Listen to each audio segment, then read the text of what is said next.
नमस्कार साथियों, आदाब। ये किस्सा एक अदम्य साहस से परिपूर्ण एक ऐसी युवती का है जिसने हर विपरीत परिस्थिति में ऐसी मिसाइल कायम की जो दुनिया में कम ही देखने को मिलती है। कॉमर्स की मेधावी स्टूडेंट काजल प्रजापति का ख्वाब बहुत आगे तक की पढ़ाई और एक सपनों का कैरियर बनाने की थी, जिसमें वो बहुत मेहनत और लगन से रात दिन प्रयासरत भी थी। काजल प्रजापति गुजरात के मेहसाणा की रहने वाली थी। सब कुछ बहुत सामान्य ही चल रहा था कि अचानक पल भर में ही उसके सारे सपने चकनाचूर होकर बिखर गए और उसकी आंखों की रोशनी भी जाती रही। उल्लेखनीय है, मेहसाणा के नागलपुर V.R. पटेल कॉलेज के बाहर कॉमर्स फर्स्ट ईयर की छात्रा काजल प्रजापति अपनी काफ़ी सहेलियों के साथ खड़ी थी कि सहसा किसी ने अचानक आके उसके ऊपर तेजाब फेंक दिया, जो कि उसके चेहरे और शरीर पर से होता हुआ उसके सीने को और दूसरे अंगों को बुरी तरह जख्मी कर गया। पीड़ा से चिल्लाकर काजल तड़पने लगी और ज़मीन पर गिर पड़ी। आसपास खड़ी सब उसकी सहेलियां और दूसरे लोग इस हमले से हतप्रत होकर इधर उधर देखने लगे और जब तक वो कुछ समझ पाते तब तक हमलावर तेजी से मोटरसाइकिल से भाग निकला। आनन फानन में काजल को इलाज के लिए हॉस्पिटल ले जाया गया। इस एसिड अटैक से काजल का सारा चेहरा झुलस गया था और आंखों की रोशनी भी चली गई और गले और गर्दन के नीचे भी काफ़ी गंभीर रूप से वो घायल हो गई थी। काजल के पिता रिक्शा चालक हैं। बेटी के ख्वाबों को उड़ान देने के लिए वो हर संभव कोशिश बचपन से ही उसके कर रहे थे। काजल पढ़ लिख कर IPS अधिकारी बनना चाहती थी। खर्चों के बोझ से दबे काजल के पिता सारे घर का खर्च चलाने के अलावा काजल की पढ़ाई का भी खर्च चला रहे थे। इतनी बड़ी त्रासदी और विपदा के बाद भी काजल प्रजापति ने अपना धैर्य और आत्मविश्वास नहीं खोया। तेजाब से काजल पर हमला करके भागने वाला युवक कोई और नहीं, काजल की भाभी का भाई था और वो इंजीनियरिंग की पढ़ाई कर रहा था और इस वक्त वो ट्रेनिंग में था।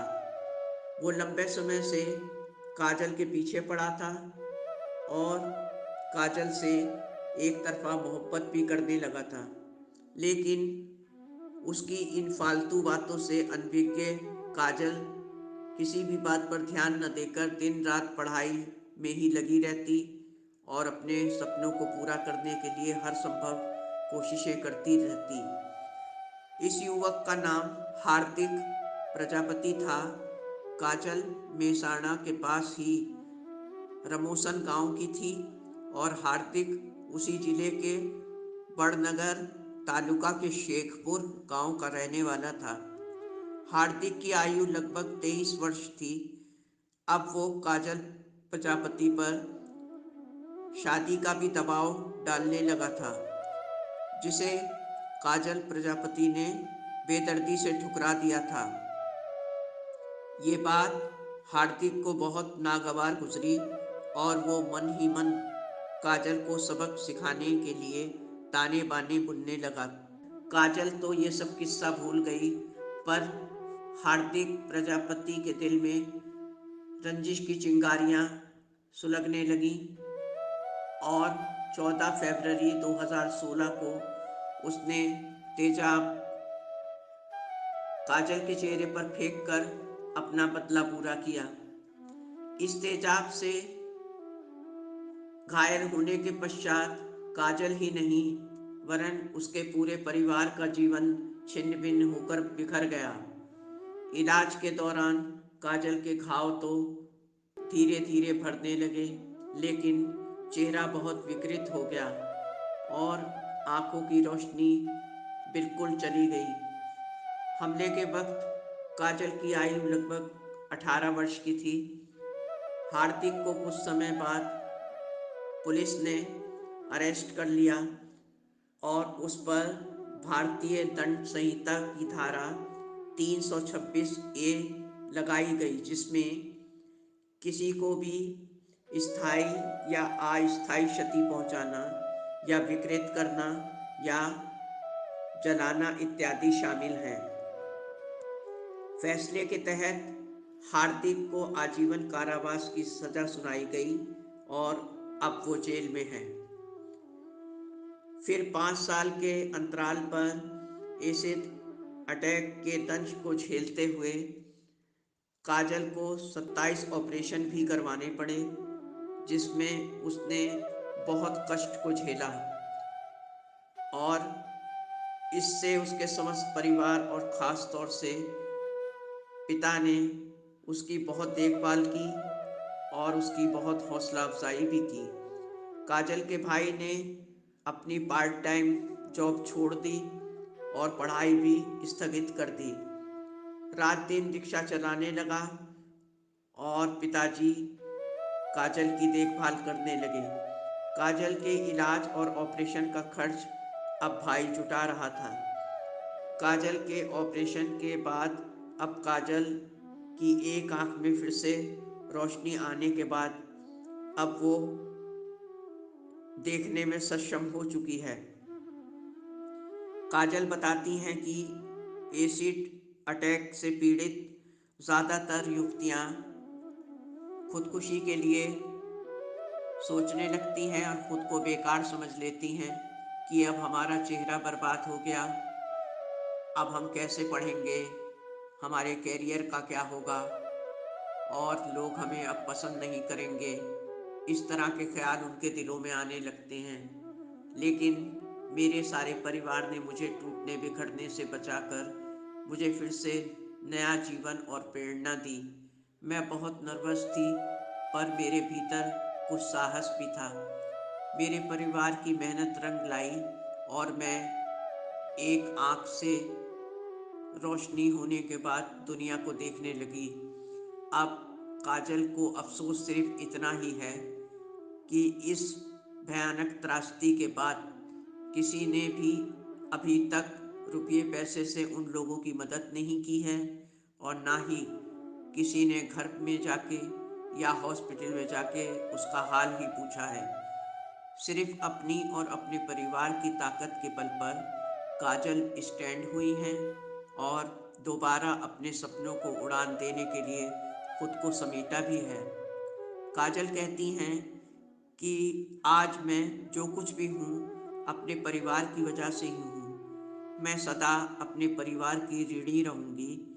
पिता ने तो यहाँ तक कह दिया काजल से कि बिटिया, तुझे तेरा पहले वाला चेहरा ज़रूर मिलेगा। भाई ने और माँ ने भी कोई कसर नहीं उठा रखी। अपनी भूख प्यास नींदें सुख चैन सब गिरवी रखकर काजल को न सिर्फ इस भयंकर त्रासदी से उबारा, वरन काजल को नवजीवन भी दिया और एक मजबूत स्तंभ बनकर बराबर उसके साथ गरीबी में भी बेहतर से बेहतर इलाज करवाया और 27 ऑपरेशनों का खर्च भी उठाया। दोस्तों, इंसान के दिमाग की फालतू उपज और एक तरफा खराब बातें ना सिर्फ सामने वाले का जीवन तबाह करती हैं, वरन खुद भी अपनी बर्बादी का वो खुद कारण बनता है और उसके परिवार के माथे पर कभी न मिटने वाला कलंक लग जाता है। गलती वो करता है, मुंह पूरे परिवार को छिपाना पड़ता है। हर इंसान के सपने, जीवन और अभिलाषाएं भिन्न भिन्न होती हैं। प्यार से और सहमति से तो इंसान क्या जानवर को भी अपना बनाया जा सकता है, मगर एक तरफा स्वार्थ में लिया गया बेसिर पैर का फैसला और जिद दो दो घरों का जीवन बर्बाद कर देता है। जिसकी क्षतिपूर्ति लगभग असंभव ही है। इसलिए अपने अहम फैसले सिर्फ माँ बाप और घर के बड़ों पर ही छोड़ना एक सही निर्णय होता है। उनके इन निजी फैसलों को, जो हमारे हक में ही होते हैं, हम अपनी मनमर्जियाँ करके स्वयं अपने ही पाँव पर कुल्हाड़ी मारकर अपनी और सामने वाले की ज़िंदगी बर्बाद करके सारे समाज में अपने को कलंकित कर लेते हैं और हमारे परिवार भी इसका शिकार हो जाते हैं। पढ़ाई और कैरियर सर्वोपरि होता है, बाकी सब कुछ बाद में ही दूसरे नंबर पे आते हैं। शादी ब्याह जैसे अहम फैसले सही उम्र और सही हालात में अपने कैरियर को बनाकर ही माँ बाप की मर्जी से लेना बेहतर होता है। ईश्वर से विनती है, काजल प्रजापति को हर ख्वाब के लिए उसको पूरी ताकत दे, हौसला दे और जीवन को उसके सफल बनाए और उनके परिवार को भी एक मजबूती दें। काजल प्रजापति के साहस और हौसलों को हम सबका सलाम। काजल ने ही इन हालातों से जीत कर ये जता दिया कि अगर हौसले बुलंद हों और इंसान की हालात चाहे जैसे भी हों, ईश्वर प्रत्यक्ष रूप से या अप्रत्यक्ष रूप से उनके जीवन में दोबारा अपनी रहमतों से झोली भर के जीवन को फिर से रंगीन और खुशनुमा बना देते हैं। उम्मीद है आपको मेरा ये वीडियो अच्छा लगा होगा। मेरे चैनल को सब्सक्राइब और मेरे वीडियो को लाइक करें। आपका जीवन सदा मंगलमय हो। धन्यवाद। आपकी अपनी जैस्मीन।